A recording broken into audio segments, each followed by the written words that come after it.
مقصد کی شکلیں چاہے کیسی ہی ہوں، اس کا نقطۂ ماسکہ ایک ہی ہے، کامیابی۔ وہ کہتے ہیں نا کہ منزل وہ جو مل جائے، زندگی جو گزر جائے۔ اب رستے جیسے بھی ہوں، انجانے دکھوں اور اجنبی خوشیوں کو دوست کر ہی دیتے ہیں، پر سانسوں کی ڈور میں گندھے روایات کے بیچ سانس بھی تو لیتے رہتے ہیں۔ جنگل اگتے رہتے ہیں، مسافر چلتے رہتے ہیں۔ سفر کیا ہے جو ہمیں یہ بتا سکے کہ ہم کون تھے، اور یہ بھی کہ ہم کیا بننے جا رہے ہیں۔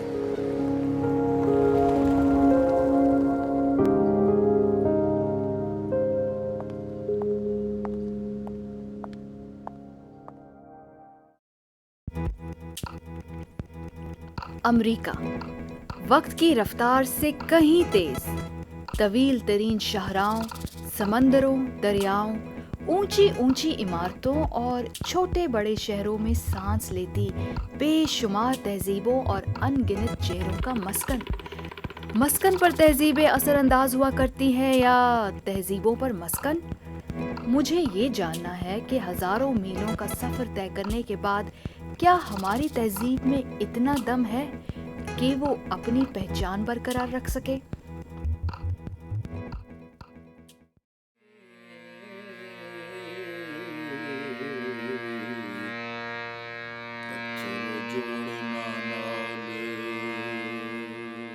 انیس سو 78 سے امریکہ میں رہنے کے باوجود ڈاکٹر منظور اعجاز کی پاکستان سے وابستگی میں کمی واقع نہیں ہوئی۔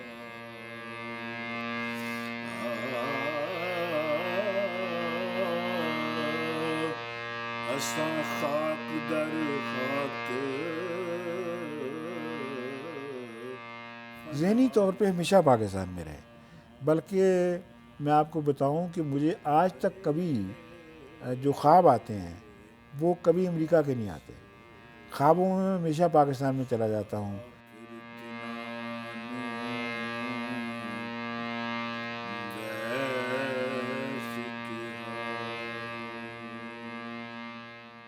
اور پاکستانوں میں بھی کیا، میں گاؤں میں رہتا ہوں۔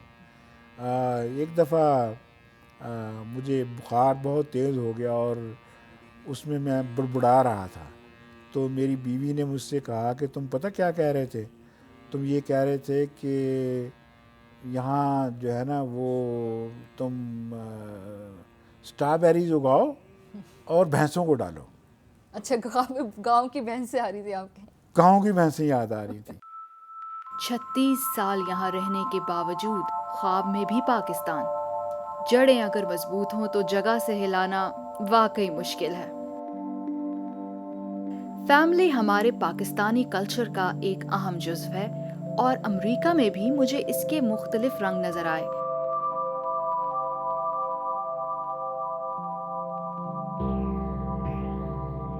استاد دلشاد کیسے موسیقی سے منسلک ہوتے ہوئے امریکہ میں اپنی اگلی نسل کی نشو نما کر رہے ہیں؟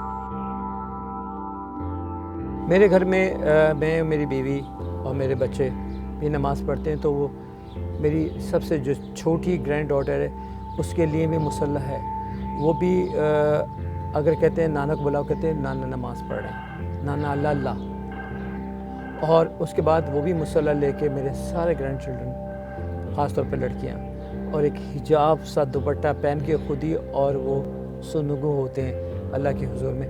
تو میں نے اسلام کو یہ سمجھتا ہوں کہ اسلام عبادت کے لیے ہے اور دنیا کے لیے بھی ہے۔ واشنگٹن ڈی سی دنیا بھر میں ایک انٹرنیشنل اور ملٹی کلچرل شہر کے طور پر جانا جاتا ہے۔ اپنے بین الاقوامی سیاسی اثر و رسوخ کی وجہ سے یہ شہر ہر روز ایک نئی تاریخ کو جنم دیتا ہے۔ امریکہ میں کئی نیشنل مونیومنٹس امریکی پریزیڈنٹس کے اعزاز میں تعمیر کیے گئے ہیں۔ واشنگٹن ڈی سی کے نیشنل مال میں واقع واشنگٹن مونیومنٹ امریکہ کے پہلے صدر جارج واشنگٹن کی یاد میں تعمیر کیا گیا ہے۔ اس کی تعمیر 1848 میں شروع ہوئی، لیکن مختلف سیاسی وجوہات کی بنا پر کئی سال کام بند رہنے کی وجہ سے یہ مونیومنٹ 1884 میں مکمل ہوا۔ تقریباً 555 فٹ لمبا یہ مونیومنٹ دنیا کا بلند ترین سٹون سٹرکچر اور ستون مانا جاتا ہے۔ نیشنل مال ہی میں واقع ایک اور مونیومنٹ لنکنز میموریل امریکہ کے 16ویں صدر ابراہم لنکن کے نام پر 1922 میں تعمیر کیا گیا۔ یہ مونیومنٹ اپنے آرکیٹیکچر کے علاوہ کئی اہم تاریخی تقاریر اور تقریبات کا مرکز ہونے کی وجہ سے بھی اہمیت کا حامل ہے۔ پوٹامک ریور کے کنارے واقع ان مونیومنٹس کو دیکھ لیجئے، یا اس شہر کی سڑکوں اور گلیوں میں مختلف تہذیبوں کے ان چہروں کو۔ یہ شہر اپنے سیاسی اور ملٹی ایتھنک کلچر کی وجہ سے اپنے اندر ایک عجیب سی انرجی رکھتا ہے۔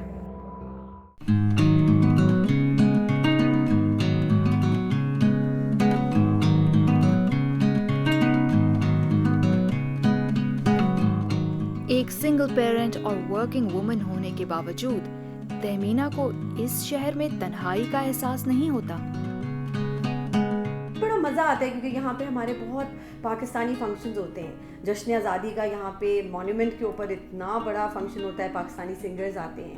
پھر ابھی ہمارے راحت جو فتح علی آئے ہوئے تھے یہاں پہ، جو ہماری اپنی آرگنائزیشن ہے، بڑے بڑے جو ہمارے سنگرز ہیں سب آ جاتے ہیں، اور جب سنگرز آتے ہیں تو سب اپنے ہی کپڑوں میں اور اپنی بالکل ایسا ایک چھوٹا سا پاکستان بن جاتا ہے بالکل۔ تو ایسا نہیں محسوس ہوتا کہ جیسے آپ بالکل ہی کہیں باہر بیٹھے ہوئے ہیں۔ تو یہ چیزیں ادھر کرنا ڈی سی میں is much easier as compare to اگر آپ کسی مڈ ویسٹ کے ایریا میں چلے جائیں کہ جہاں پہ بہت ہی زیادہ لوکل قسم کی پاپولیشن۔ تبدیلی یہ بھی ہے کہ ایک ادھر یہ ہے کہ ہر آدمی کو کام ملتا ہے، جاب مل رہی ہے، ہر آدمی خوش ہے، کسی کو کیسی جاب ہے، کسی کے پاس کیسی جاب ہے، کوئی ایک دوسرے سے نفرت نہیں کرتا۔ اگر ہوٹل میں کام کر رہا ہے تو بولتا ہے یہ ٹھیک ہے محنت کر رہا ہے، اگر کسی دفتر میں کام کر رہا ہے تب بھی بولتے ہیں، یا اگر روڈ پہ کام کر رہا ہے تب بھی بولتے ہیں ٹھیک ہے۔ انور تاج کی باتیں سن کر پاکستان اور امریکہ کے کلچر کا نمایاں فرق جو مجھے سمجھ میں آیا وہ یہ ہے کہ قطع نظر آپ کتنے پیسے کما رہے ہیں، امریکہ میں ایک کم آمدنی والے شخص کا بھی وہی عزت و مقام اور رائٹس ہیں جو ایک امیر شہری کے ہو سکتے ہیں۔ ہمارے ملک میں یہ کہتے رہے کہ اگر کوئی آدمی کسی جگہ پڑوسی لگا ہوا ہے، چپڑاسی ہے، تو اس سے لوگ نفرت کریں گے، بولیں گے چھوڑو یہ تو چپڑاسی ہے، اس سے کیا بات کرنی ہے۔ اگر کوئی بڑا افسر ہے تو اس کے پیچھے بھاگیں گے، بولیں گے یہ تو بڑا افسر ہے، اس کے پیچھے بھاگتے ہیں۔ ادھر کوئی کسی کے پیچھے نہیں بھاگتا، ادھر ہر آدمی اپنا کام کرتا ہے، جاب کرتا ہے، کوئی کسی سے نفرت نہیں کرتا۔ ایسے بھی آدمی ہیں جو پیچھے ڈاکٹر ہوتے ہیں، ادھر آپ ہوٹل میں کام کرتے ہیں، کرنا پڑتا ہے، اگر نہ کریں گے تو وہ گزارا کیسے کریں گے۔ فلم میکر ممتاز حسین پاکستان سے امریکہ اس لیے آئے کہ یہاں آ کر بڑے وسائل کی موجودگی کا فائدہ اٹھائیں، بڑی فلمیں بنائیں اور اپنے خواب پورے کر سکیں۔ لیکن ممتاز حسین کے مطابق انہوں نے امریکہ کو وسائل سے مالا مال پر روحانیت سے خالی پایا۔ رچنس تو اسپرچویلٹی ہے یار، آپ کے اندر ہے وہ رچنس جو یہ قوم بینکرپٹ ہے اسپرچویلٹی میں، ان کو پتہ ہی نہیں ہے مسٹسزم کا، انہیں پتہ ہی نہیں ہے جو آپ کو خوشی دیتا ہے، جو آپ کو ایموشنل اسٹرینتھ دیتا ہے، جو آپ کو اس معراج تک پہنچاتا ہے۔ اس کے یہ دیکھ لیں، ہر 10واں آدمی آپ بیٹھیں ابھی بازار میں نکل جائیں، ہر 10واں آدمی آپ کو پاگل ملے گا جہاں پہ اس کو پرابلمز ہوں گے، وہ سائیکائٹرسٹ دیکھ رہا ہوگا، وہ سائیکالوجسٹ کے بعد جا کے تھیراپیز لے رہا ہوگا۔ ہمارے ملک میں وہ تھیراپیز اور وہ اس طرح کی پرابلمز نہیں ہیں، وہ اسی لیے کہ وی آر ایموشنلی سیکیور۔ میں جھنگ میں رہنے والا ہوں، ہر 5 میل کے فاصلے پہ ایک صوفی کا دربار ہے۔ اچھا، وہ جو ایک آپ کو اسپرچویلٹی کا جو ایک کنیکشن آپ کو ملتا ہے اس انٹرنل اس کے ساتھ، وہ اس کا مزہ ہی کچھ اور ہے۔ مطلب جب میں رنگ گھولتا ہوں، رنگ میں خود ڈیسائیڈ کرتا ہوں، اس کے جو پینٹ ہیں، اس کے پگمنٹس جو ہیں وہ استھیٹک کے جو وہ ایلیمنٹ جو میں نے اپنے ایکسپیرینس سے تجربات سے وہ کیے ہیں، ان کو آپس میں گھول کے جب میں ان رنگوں کو کاغذ کے اوپر پھینکتا ہوں تو ان کا جو پھیلاؤ ہے وہ میری دسترس میں نہیں ہوتا، اس کو نیچر کنٹرول کر رہی ہوتی ہے۔ اور میرا جو ریلیشن شپ میرے آرٹ کا جو اس نیچر کے ساتھ بنتا ہے، وہ میرا ریلیشن میرے خدا کے ساتھ، یا اس کے درمیان جو میرا استاد ہے وہ جو مجھے استھیٹک کی انگلی میری پکڑ کے اس رنگوں کو گھولنے کا جو مجھے ایکسپیرینس دے رہا ہے، اور اس کو جو فطرت جو ہے، اس کو فطرت جو کنٹرول کر کے مجھے وہاں تک لے کے جاتی ہے، اس کی جو اسٹرینتھ ہے وہ ویسٹ میں کہاں ہے؟ جہاں ممتاز حسین نے امریکی معاشرے کو روحانیت سے خالی پایا، حفیظ شیخ کے مطابق امریکی معاشرہ سماجی طور پر پاکستان سے بہتر ہے۔ لاسٹ ٹائم 2004 میں گیا تھا، اچھا اس کے بعد نہیں جانا اس کے ہوا؟ بعد جانا نہیں۔ کوئی خاص وجہ یا یہاں کا کام بہت ہے؟ فیملی ساری یہاں پر ہے، پھر دوسرے وہاں پتہ نہیں جو غربت ہے، جو پریشانیاں ہیں، جو آبادی کی ایک ایکسپلوژن ہے، یہ یہاں سے جا کے ایک پرسپیکٹیو آپ کا ایسا چینج آتا ہے، تو پھر جو کلاس سسٹم وہاں دکھتا ہے مجھے لوگوں میں، وہ چیز یہاں نظر نہیں آتی۔ یہاں پر ماسی نظر نہیں آئیں گی، ڈرائیور نظر نہیں آئیں گے آپ کو، سب لوگوں کی برابر عزت ہے، تو وہ پتہ نہیں وہ چیز ہرٹ کرتی ہے سوچ کے، دل چاہتا ہے جانے کو، جاؤں گا۔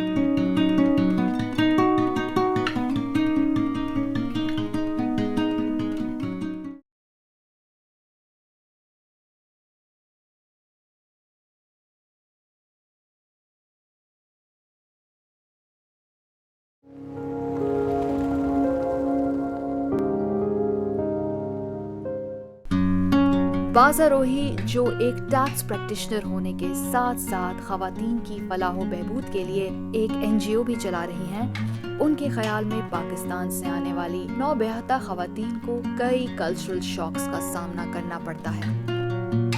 پہلا جو مسئلہ ہوتا ہے وہ لینگویج بیریئر ہوتا ہے۔ دوسرا مسئلہ یہ ہوتا ہے کہ ہماری جو لڑکیاں پاکستان سے اسپیشلی بیاہ کراتی ہیں وہ بڑی ہائی ہوپس لے کر آتی ہیں، یا تو ان کو شاید بہت بڑے بڑے خواب دکھائے گئے ہوتے ہیں، امریکہ جا رہی ہیں شادی، امریکہ جا رہے ہیں تو پتہ نہیں ڈالر جو ہیں درختوں پہ لٹک رہے ہیں، اور پتہ نہیں کتنی عیاشی کی زندگی ہوگی، کتنی نوکرانی آگے پیچھے۔ تو سب سے بڑا مسئلہ جب ان کو یہاں کے 1 بیڈ روم اپارٹمنٹ میں رہنا پڑتا ہے تو یہ بڑا ان کے لیے مسئلہ ہوتا ہے، کچھ خواب تو وہیں ٹوٹ جاتے ہیں۔ دوسرا مسئلہ جب ان کو یہاں وہ بلوں کے چکر میں الجھتی ہیں وہ مسئلہ ہوتا ہے۔ تیسرا مسئلہ یہ ہوتا ہے کہ جب ہسبینڈ سے نہیں ان کی بنتی زیادہ تر، کیونکہ وہ کچھ اور سوچ کر آئی ہوتی ہیں، آگے کچھ اور نظر آتا ہے، سارے کام خود کرنے پڑتے ہیں سارا، تو بہت ساری لڑکیاں جو ہیں وہ اس چیز سے بڑا اپسیٹ ہوتی ہیں۔ تو پھر یہی وجہ ہوتی ہے کہ ان کے گھر میں آپس کے جو، اور ہاں ایک چیز اور جو بڑا مسئلہ خواتین میں وہ یہ کہ ان کے ہسبینڈ کو ٹائم نہیں دے پاتے۔ یہاں کی لائف اتنی بزی ہے، آپ کو 12 گھنٹے کام کرنا پڑتا ہے اپنے ایکسپینسز میٹ کرنے کے لیے۔ امریکہ کی تیز زندگی کے بارے میں قاری شبیر کے خیال بھی بازا روحی سے ملتے جلتے ہیں۔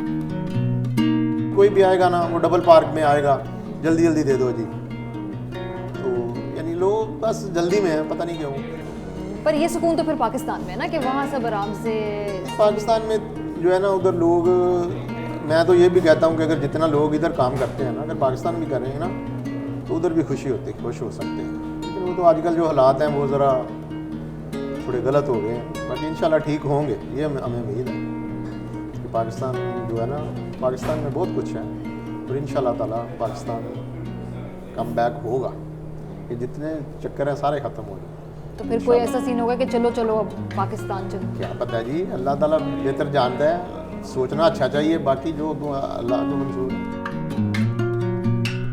والدین کی خدمت کرنا بھی ہمارے پاکستانی کلچر میں بہت اہمیت کا حامل ہے، اور یہ جذبہ میں نے شبنم میں بھی دیکھا، جو اپنے والدین کو امریکن نیشنلٹی کے لیے اسپانسر کرنا چاہتی ہیں، لیکن شبنم ان کے یہاں سیٹل ہونے کے حوالے سے کچھ پر امید نہیں ہے، کیونکہ وہ یوزڈ ہوئے وہاں کے رہنے والے، وہاں پہ بڑے بڑے گھر ہوتے ہیں، دس اینڈ دیٹ۔ یہاں پہ ذرا کنجسٹڈ ہوتا ہے تھوڑا بہت، نیو یارک ویسے بھی تھوڑا بہت کنجسٹڈ، وہ گلیاں نہیں ہوتی، وہ گلیاں نہیں ہوتی، دوست نہیں ہوتے، وہ محلے نہیں ہوتے، وہ ریلیٹیوز بھی نہیں ہوتے کہ ایک دوسرے کے گھر جا رہے ہیں، باتیں ہو رہی ہیں، نئی نئی باتیں سننے کو مل رہی ہیں یا اپنی سنائی جا رہی ہیں۔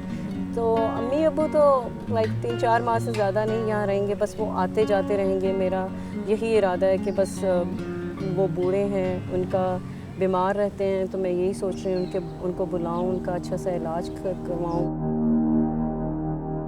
جہاں شبنم اپنے والدین کی خدمت کے جذبے سے سرشار نظر آتی ہیں، وہیں بازا روحی کے توسط سے میں ایک ایسے بزرگ جوڑے سے بھی ملی جن کا امریکہ میں تجربہ کچھ خوشگوار نہیں رہا۔ بیٹی نے اسپانسر کیا تھا، جی، لیکن اس وقت میں بیبی سیٹنگ کرتی تھی، اچھی تھی، میں اچھی خاصی تھی، تو پھر میں اتنا نہیں تھا نا کہ اس کو کر سکتی، ٹیکس دیتی،